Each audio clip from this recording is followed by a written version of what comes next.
Well, we had to turn the mics back on so that we could get a show going. We were joking around just too much offline. My name is Jeffrey Davis. This is Radio Entrepreneurs. And we're doing In the Weeds. And that means to my right is the one, the only, Walter Sullivan. I just had to check to see if I was on your right or your left.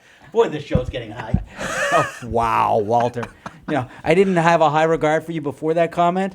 Now I got no regard for you. Our next guest, Jeremy West and Mark Laquerre, I hope, co-founders and co-CEOs, East Coast Herbalist. But before I have you on, I got to let everybody know, we had them on before, but this is like the Beatles album that got destroyed. Somehow it got destroyed. We had to have them back again. Didn't want them, but we had them back again. And you guys are going to end up finding those lost tapes sometime and bringing them back. We know how it works. This isn't going to be like doing the record in reverse and says John's dead, is it? No. John is dead, by the way. He is dead. Okay. Boy, Walter, you're really up on stuff. Listen, guys, tell us about East Coast Herbalist, because, you've got the pamphlets, you're on our YouTube, we've got the little sample bottles, you cheapskates. Tell us what you brought and what you're doing. Okay, so, it's a CBD company. We started about 8 months ago. We've been friends for 15 years. And, we've been involved in the industry through different aspects. I'm in the fitness world and Jeremy's in the medical field. And we wanted to start a CBD company. We're building on education because we feel like there's a lot of stigma out here with CBD and people are uneducated and they don't know all about it. So that's like one of the biggest things our company is going to be built on is like teaching the consumers all about CBD, what it does, the benefits. And that's basically how we're like building the company up, which we feel like a lot of CBD companies are not doing, or they're giving misinformation. So explain. We all talk about cannabis and marijuana, but there is a big distinction between hemp and marijuana in the benefits. Why don't you explain a little bit the difference? Which ones are you guys on? A little bit of everything, but so the main difference is hemp and marijuana actually come from the same plant, cannabis sativa. Hemp is just really a designation that we've put on it, which is under 0.3% by dry weight THC. So hemp is non-psychoactive, and those are the types of products that CBD oil that are sold over the counter are made from hemp and not from strains that have high concentrations of THC, which you would find in a dispensary. But let's talk about hemp seed oil versus CBD oil. Yeah, so that's a whole other thing. So I always make people aware because when people aren't really educated or don't know where to go, everyone goes to Amazon to buy products. It's convenient and it's there. You can search and find a million brands. Hemp seed. They never delivered my last order. They didn't? It wasn't Call your Jeff stuff. Bezos. I heard he'll fix that for you. So basically what I'll tell you about Amazon is that they do not allow for the sale of CBD products. A lot of companies are actually putting hemp seed oil, which is something you can get from a health food store, and it has 0 CBD in it, and they're sort of marketing it in that way. They're not saying it has CBD, but they're leading consumers to believe that it's CBD oil, and they might sell tinctures at a very low price, and people are getting it and they're not having any response because it's literally like putting olive oil on something and it doesn't have any CBD in it.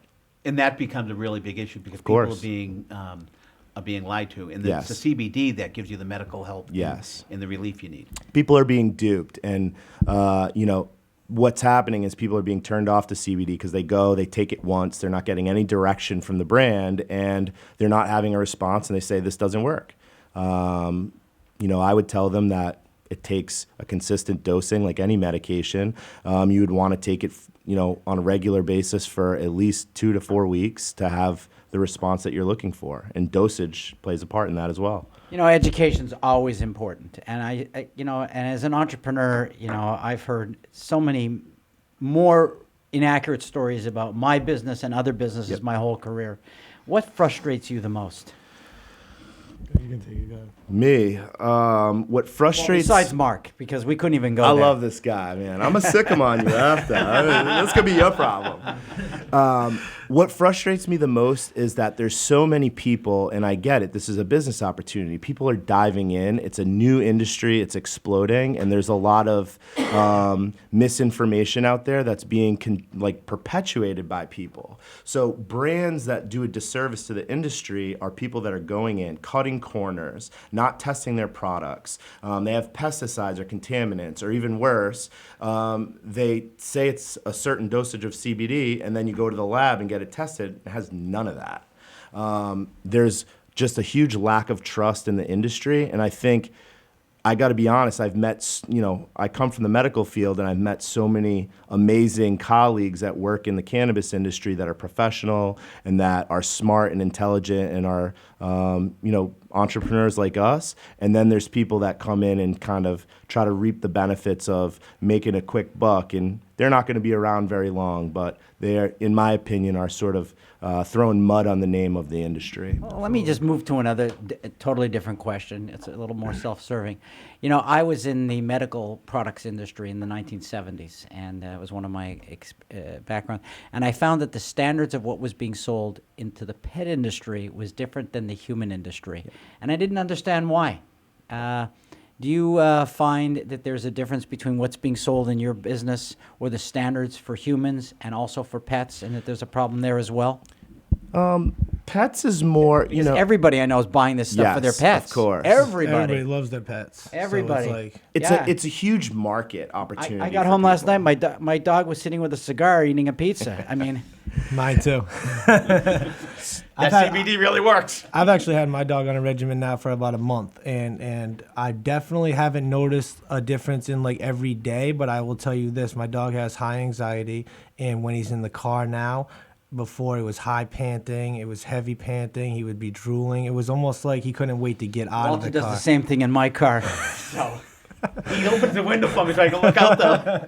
So now that he's on a regimen, though, that is one thing I 100% noticed the difference. Is his anxiety in the car has literally done a 360. He's in the back seat now. He lays down. He doesn't make a sound. There's been times I've been driving with him recently, and I forgot he was in the back seat, which never happens. Don't leave your dog So in the you've car. also- It happens with my girlfriend You've also too, though, figured so- out the dosage. That's Absolutely. That's a thing. It's like it's a hit and Yeah. miss thing with dosage. It is, and it has to do with the weight of the dog as Yeah. well. So that would Absolutely. be, how you would determine what dose you would give the dog. So my dog only weighs 26 pounds, and we have like 1,000. one of your forearms.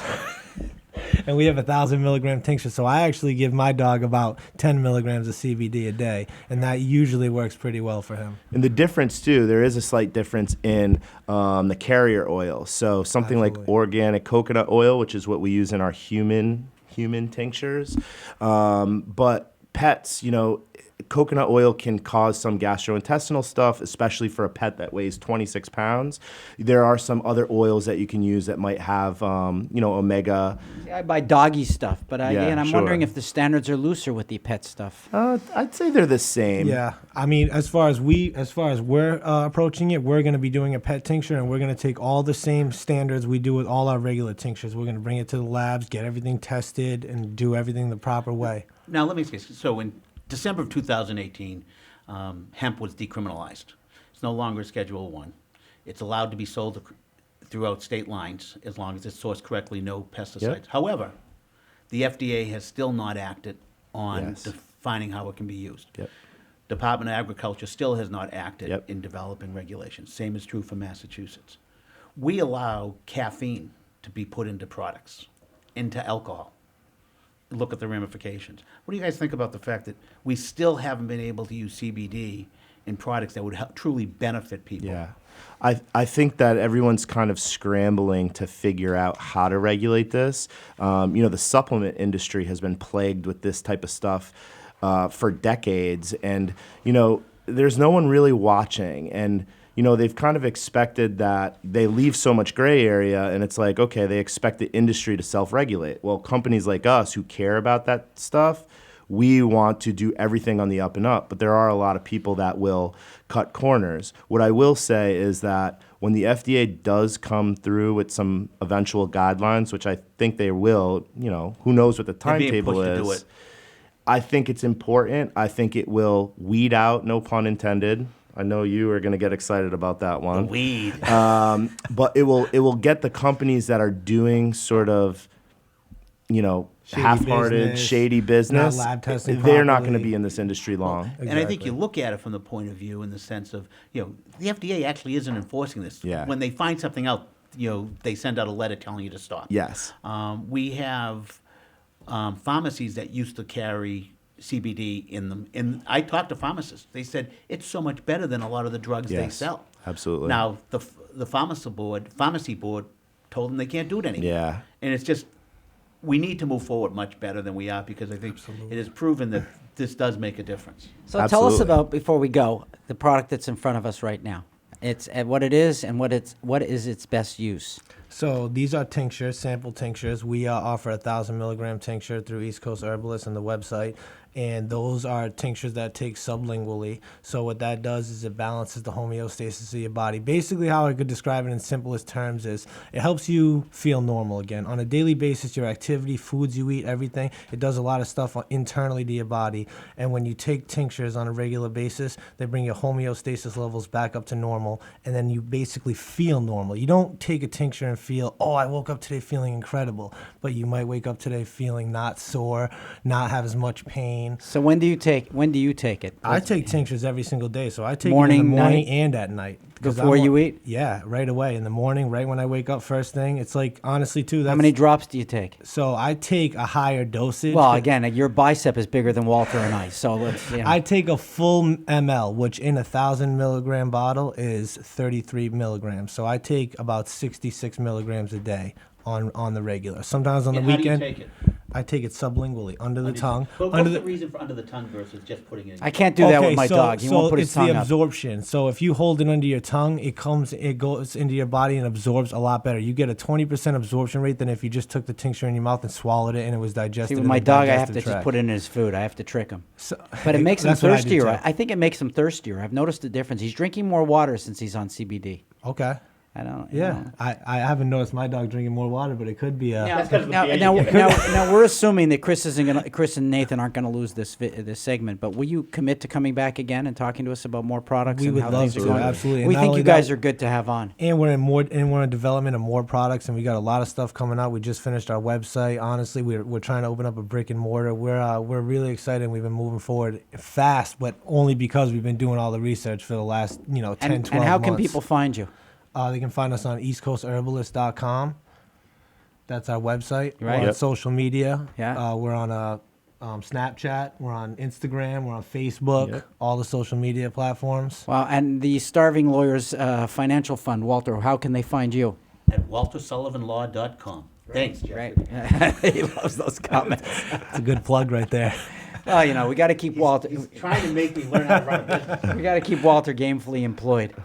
So, thanks for being on, and we're sorry about the first time that we sort of ditched your video. I think it's probably because of Mark. He probably did something wrong, It's all right. This time we'll make it right. All right. Don't beat me up after the show. We're going to return after this segment. This is Radio Entrepreneurs. Thanks, guys.